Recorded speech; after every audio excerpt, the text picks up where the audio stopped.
Hi everyone! Welcome sa channel ko. Ako pala si Janos ng Pinoy Techdad. And yes, nakita nyo sa title, mamimigay po tayo ng cellphones dito sa video na to. Hindi lang po isa, kundi dalawa. So kailangan nyo panoorin yung video na to kung paano kayo magkakaroon ng chance na manalo ng isa sa dalawang phones na ipapamigay ko today. So, without any further ado, pag-usapan na po natin itong Tecno Pova Neo. Itong Tecno Pova Neo ay hindi po tulad sa mga nakasanayan yung nire-review ko dito sa channel na usually nasa mid-range. So, this one is a budget level phone. But, matutuwa kayo dito sa phone na to, lalo na kung naghahanap kayo ng something that has a huge battery. So, meron tong 6,000 mAh of battery and yan yung main highlight natin sa video na to. Pero bago natin simulan, of course, as usual, unboxing muna tayo.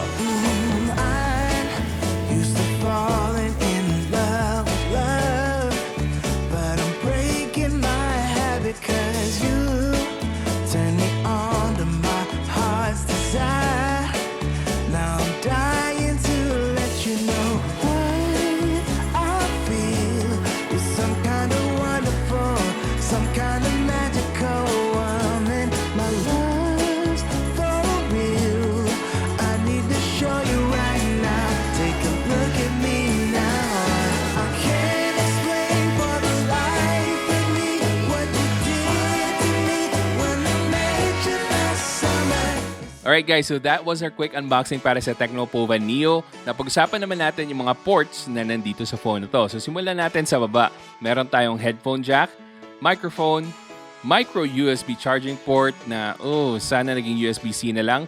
And then one down-firing speaker. So mono speaker lang po ito. And then sa right side naman, meron tayong power button and volume rockers. Sa taas naman, malinis. And then sa left side naman, nandito yung dual SIM card slot natin plus expandable memory card slot. Alright, so iibahin natin yung format for this video. Usually kasi yung battery discussion natin is nasa dulo banda ng video. But for this one, since ito yung main highlight ng phone na to, yung battery niya na 6,000 mAh of battery capacity plus 18 watts of fast charging, ito muna yung unahin natin. So na-imagine ko na guys na itong phone na to is magiging sikat sa mga modern day heroes natin, and yan ang mga delivery riders natin. So nandyan yung Grab, ang Cash, Panda Express, Lala Move, at kung ano-ano pa mang different delivery services na meron ngayon. Bakit ko nasabi yan? Well, dahil nga sa 6,000 mAh na battery capacity niya.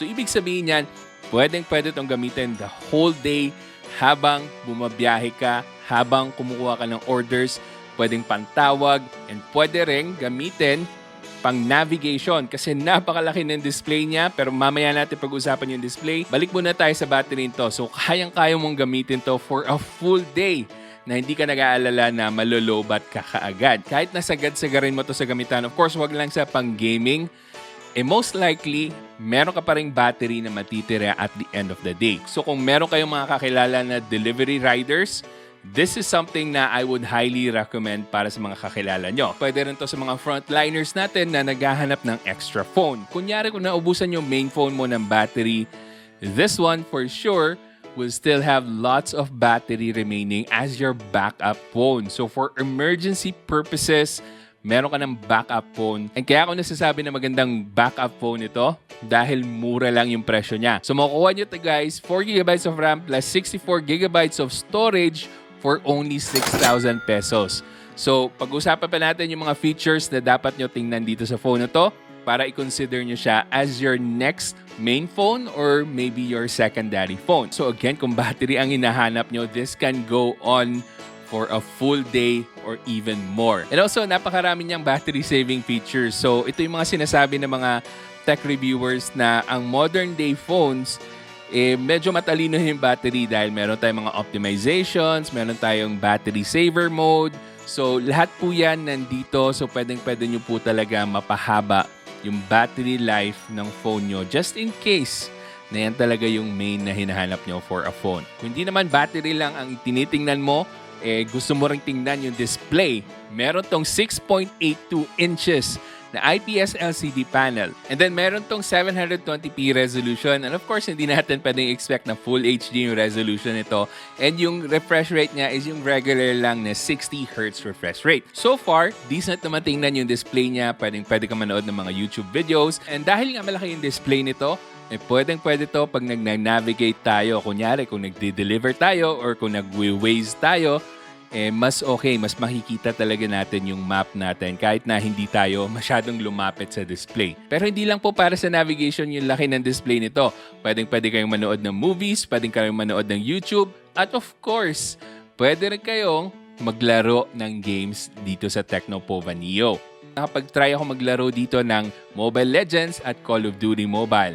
And so far, good naman yung experience ko. Although, you have to take note na hindi ganun kalakas yung chipset nito ha. So, ang gamit po nito is MediaTek Helio G25 na nasa 100,000 plus ang to benchmark points lang. And yes, medyo mababa yon. So, hindi talaga siya meant as a gaming phone. But of course, you can still enjoy your games like Mobile Legends and Call of Duty Mobile tulad na lang ng tinetest ko dito. But also, take note na yung graphics quality mo will be very low. And kung sa Mobile Legends naman, pwede mo iset sa high but you will notice a lot of frame drops pag nagka-clash na. So I would highly recommend na use yung smooth na graphic settings para sa Mobile Legends. Pero para sa mga casual gamers na paminsan-minsan lang naman naglalaro na gusto lang magpalipas ng oras, pwedeng-pwede na po ito for gaming. Next naman, pag-usapan natin yung design nito. So meron siyang matte finish sa likod. So, hindi siya glossy and then textured pa ng konti yung back panel niya. So, hindi talaga siya magiging madulas. And then, yung fingerprint scanner nasa likod din. Yung camera naman natin, meron tayong one camera dito, 13 megapixels. Now, sa camera naman, of course, we can't expect too much.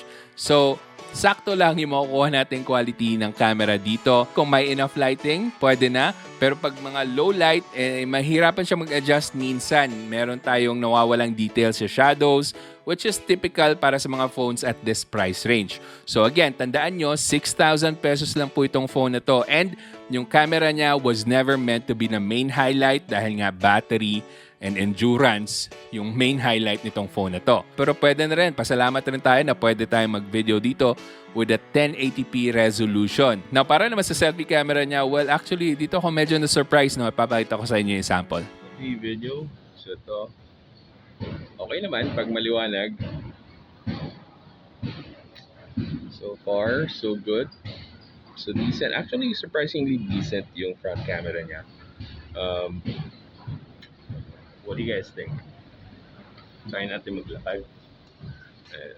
Hindi siya ganun ka-shaky kahit naglalakad. And makulimlim ngayon, so hindi ganun kaliwanag actually. But sa nakikita ko, it's okay.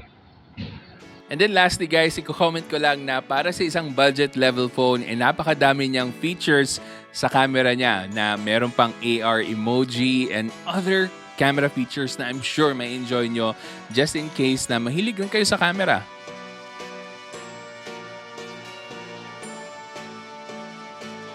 So yun po guys, yung quick overview natin para sa Tecno Pova Neo na I would just like to comment na this is a nice offering from Tecno, lalo na para sa mga modern day heroes natin na kailangan talaga ng mga phones na tulad nito na isa, mura and malaking display, and also meron ding big battery capacity na pwede nilang gamitin for the whole day na nasa labas sila, bumabiyahe at nagde-deliver ng mga inu-order natin. So I hope magkaroon pa tayo ng maraming phone models na tulad nito para sa mga modern day heroes natin na ayaw gumastos na malaki para lang magkaroon ng big battery at big display na magagamit talaga nila for their daily use. Bago natin sabihin yung mechanics sa inyo, well, isi-share ko lang na kung gusto nyong bumili ng sarili nyong Tecno Pova Neo, available na po ito sa Shopee and Lazada. Lahat po ng links ilalagay ko sa description box. Yung 464 is worth 5,999 pesos and then yung 6128 variant naman nila is worth 6,999 pesos. Para naman sa mechanics ng giveaway natin, very simple lang po.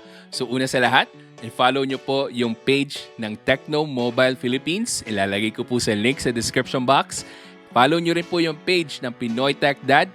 Link in the description box as well. And then lastly, tatype nyo lang po sa comment section para sa one brand new Tecno Pova Neo kung bakit kailangan nyo ng 6,000 mAh na battery capacity sa phone nyo. And dapat sa comment na yan, ikasali yung mga hashtags na to. Alright? So, naintindihan nyo na ba? Pero, hindi lang po yun. Meron pa po tayong isang giveaway ng phone. So, ito po yung binuksan natin na unit na ipapamigay ko. So, one lucky winner, doon sa Facebook group. So, Tech Tambayan by Pinoy Techdad. Iba po yung mechanics dito, okay? So, what you have to do is first, nakafollow ka sa Facebook page ng Pinoy Techdad, and of course, you have to join yung Pinoy Techdad na Tech Tambayan group. So, doon po sa group, maglalagay po ako doon ng specific post para dito sa giveaway na to. So, good luck and have fun. And after na po ng Holy Week, yung draw natin and ibibigay ko po agad sa winner natin. So, make sure na sinundan nyo lahat ng mechanics because kung sino man ang mabunot ko, ay kailangan po ng proof na nakafollow kayo sa lahat ng mechanics natin. Now, kung gusto nyo pang manood ng mga videos ko, nandyan po yung mga links. Pwede po kayo matuto sa mga papanoorin yung videos na yan. Pero hanggang sa susunod, ako nga pala ulit si Janus ng Pinoy Techdad. Kita-kita ulit tayo.